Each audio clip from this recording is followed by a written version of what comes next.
জাতিকে অনিশ্চয়তায় না রেখে দ্রুত নির্বাচনের তাগিদ দিয়েছে বিএনপি। কুমিল্লার লাকসামে এক জনসভায় দলটির মহাসচিব বলেছেন যে দেশকে যদি স্থিতিশীল করতে হয় তাহলে দ্রুত নির্বাচন প্রয়োজন। এ সময় ধৈর্যহারা না হয়ে সরকারকে সমর্থন দিতে নেতাকর্মীদের প্রতি আহ্বান জানান মির্জা ফখরুল।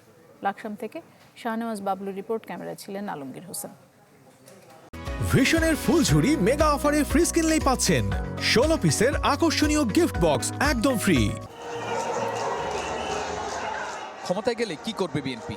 রাষ্ট্র সংস্কারের ৩১ দফা প্রান্তিক মানুষের কাছে পৌঁছে দিতে নানা কর্মসূচি পালন করছে দলটি। এবার সেই ৩১ দফা নিয়ে কুমিল্লার লাকসামে বিএনপি মহাসচিব। জনসভা ঘিরে নেতাকর্মীদের মাঝে ছিল উৎসবের আমেজ। অংশ নেওয়াদের দাবি, বিএনপির দীর্ঘ লড়াইয়ে বিদায় নিয়েছে স্বৈরাচার। এই ৫ই আগস্ট স্বাধীনতার পর কোন ধরনের চাঁদাবাজি, সন্ত্রাসী, দখলবাজি হয় নাই, আগামী দিনও হবে না ইনশাআল্লাহ। কালামকে আগামী দিনে দলের নেতা হিসেবে ঐক্যবদ্ধভাবে সহযোগিতা করে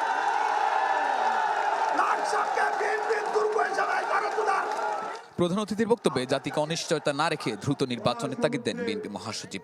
এ সময় শেখ হাসিনার পতনের পর সেনা প্রধানের ভূমিকারও প্রশংসা করেন মির্জা ফখরুল।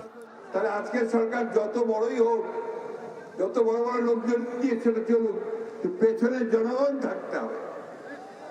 আমরা সেই কারণে বলেছি, যার কাল বিলম্ব না করে দ্রুত নির্বাচনের ব্যবস্থা করুন। তার জন্য যতটুকু পরিবর্তন করা দরকার, যতটুকু সংস্কার করা দরকার, সেইটুকু সংস্কার করে ভোট দিন। বাংলাদেশ ফের নৈরাজ্যের দিকে যাক তা চায় না বিএনপি। এজন্য জনগণ বিভ্রান্ত হয় এমন কাজ না করতে রাজনৈতিক দলগুলোর প্রতি আহ্বান জানান ফখরুল। এখন শুরু হয়েছে নতুন একটা ব্যাপার, যে যা কিছু আছে সব নষ্ট হয়ে যাক, একটা নৈরাজ্য সৃষ্টি হোক, বাংলাদেশে আবার একটা নৈরাজ্যের মধ্যে দিয়ে চলুক। আমরা সেটা চাই না। দয়া করে দেশকে আর অস্থিতিশীল করবেন না, দয়া করে দেশকে আর নৈরাজ্যের দিকে নিয়ে যাবেন না। এনার্জি কখনো ভালো ফল নিয়ে আসে না। এ সময় আওয়ামী লীগ নয়, ভারতকে বাংলাদেশের জনগণের পাশে থাকারও কথা বলেন বিএনপি মহাসচিব।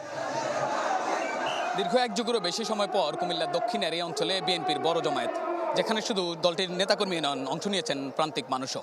অংশ নেওয়ারা বলছেন যে ছাত্র জনতার বিপ্লবের মধ্য দিয়ে বাংলাদেশ দ্বিতীয়বারের মতো স্বাধীন হয়েছে, সেই স্বপ্ন যাতে ভুলুণ্ঠিত না হয়। শাহনেওয়াজ বাবলু, চ্যানেল 24, লাকসাম, কুমিল্লা। আমি